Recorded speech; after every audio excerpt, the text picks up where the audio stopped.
Let's bring our friend Will Chamberlain back onto the Annie Frey Show. He's a senior counsel at the Article 3 Project. You can find him on Twitter at Will, not Wilt, Will Chamberlain. Will, welcome back to the show. It's good to have you here. Good to be with you, Annie. What do you think so far about the testimony that is coming from Michael Cohen, the convicted perjurer, in the pursuit to get Trump in Manhattan? I guess I'm not surprised by what I'm seeing on Direct. He's been saying the same, basically telling the same story about Trump for a few years now, but trying to go after him. But I think what Jonathan Turley highlighted is the really important point, and why I find of all the people who ever were involved in anything related to Trump and Russia, I actually think Michael Cohen might be the single most despicable person in the entire affair, including all the Democrats. And the reason is he is an attorney who sold out his clients' confidences, right? Right now, he is testifying against his formal legal client in court. Recordings of conversations he had with his client were played because Cohen himself recorded them and leaked them. And as a lawyer, I'm appalled because the one person who has an ethical obligation, and this is drilled into you in law school, you have a serious obligation to your client. If your client tells you they killed someone in the past, you don't get to reveal that confidence. It's unethical for you to do so because that's the attorney-client relationship. They have the ability to trust you so that all clients can trust all their lawyers and people can have due process in the system.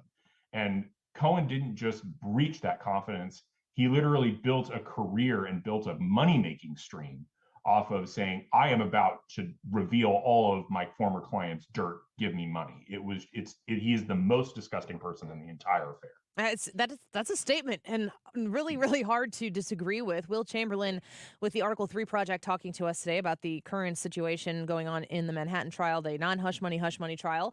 Michael Cohen takes a stand today.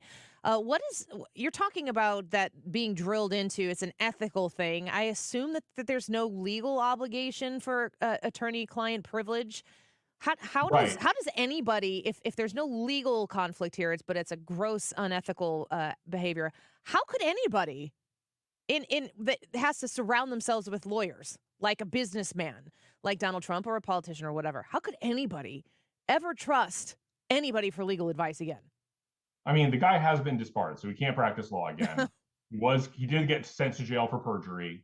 So like this, I'm confident, that to say that this is an aberration, this is not a normal lawyer who just is behaving horribly unethically. This is just a Michael Cohen thing. But yeah, I mean, you could maybe win a civil suit for malpractice or some sort of like breach of contract type tort against Cohen if you're Donald Trump, if you wanted to. But I mean, the guy's broke anyway, so it's not like that. Yeah. That's a big win. I think the real takeaway here, and somebody else made this point, Michael Cohen didn't just breach his confidences to his client. He's repeatedly lied under oath in a number of different forums. He lied under oath in Congress. He lied under oath when he testified on the stand in previous events. He's admitted to doing so. And so as a prosecutor, your job is to seek justice, and you shouldn't be putting people up on the stand that you can't trust for if their testimony will be the only evidence about a key element of the crime, which is true in this case, right? Michael Cohen's going to be the only person testifying to Trump's knowledge about the supposed falsification of the records. If Trump didn't know about it, even if everything else is true, it's still not a crime. So the prosecutors themselves did something horribly unethical by putting this unbelievably unethical lawyer on the stand. We're speaking with the Article 3 Project Senior Counsel, Will Chamberlain. So that's the question. Everybody keeps referring to him as the star witness and then giving a litany of the things that you've just explained to us about his lack of credibility, gross lack of credibility. If he is the star witness, he has to convince, because I think it's very difficult to drill down exactly what the alleged crime is here. What does he have to get the jury to believe in order for them to arrive at a guilty verdict?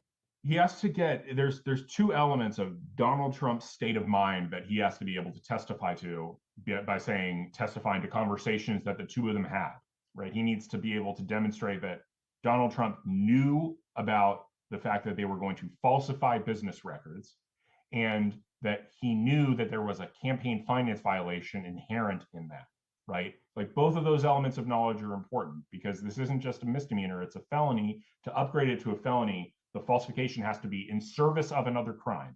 And that also has an intent requirement. So Donald Trump not only has to be thinking to himself, aha, I'm going to deceive people in these business records, but also I am doing so because I am essentially trying to circumvent campaign finance laws. And they don't, that's a very difficult thing to prove, right? Because you actually have to get testimony that, or some sort of statement to demonstrate what Donald Trump's state of mind was. And the way the prosecution has decided they're going to do that is they're going to put a convicted perjurer on the stand to describe Donald Trump's supposed state of mind. So, Will Chamberlain, speaking with us right now, you said that they have that the prosecution has to convince the jury of Donald Trump's state of mind, and I would assume that phrase "beyond reasonable doubt" has to be in play here in order to find him guilty.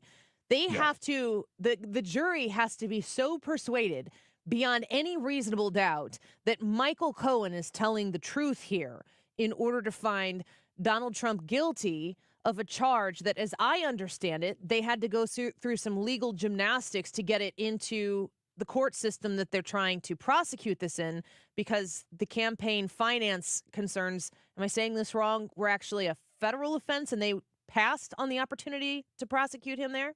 So the reason they have to get this additional crime and they have to prove the intent for this additional crime is because they needed to make this into a felony. And the reason is because of the statute of limitations.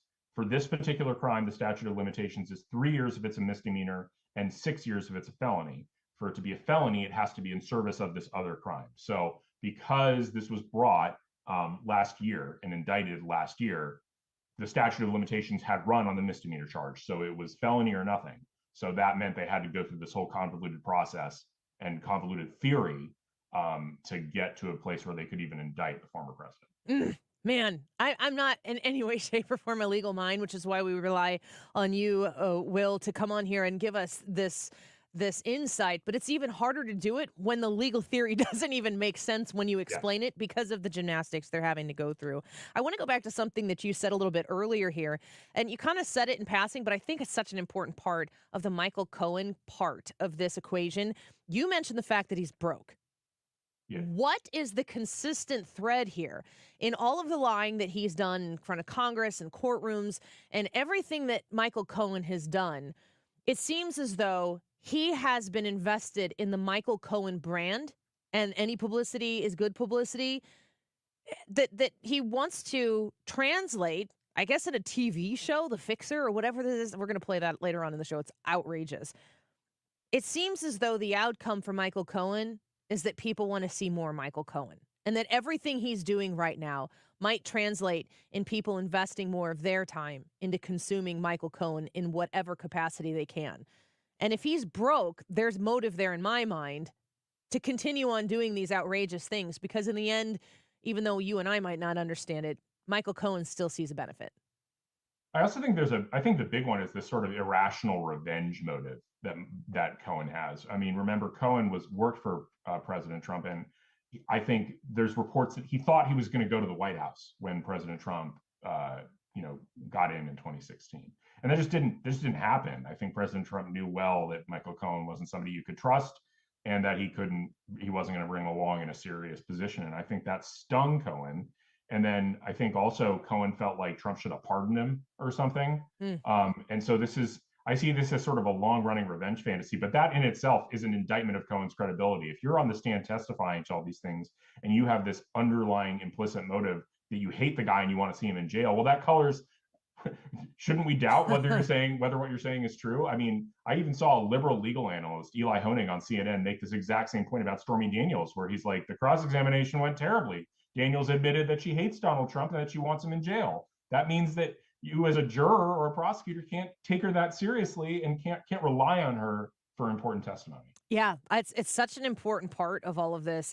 And, even going back to the idea, is it standard practice? Is when Michael Cohen has these tapes that he's releasing right now to the world about conversations that he's had with Donald Trump when Donald Trump was his client, when they were working together and not, I guess, mortal enemies. Are those tapes customary for an attorney to have, and Cohen just decided to release them, or was he laying a bit of security for himself, I guess, from day one? it is very unusual. In my law practice, I never ever used an audio recorder to record a conversation with a client.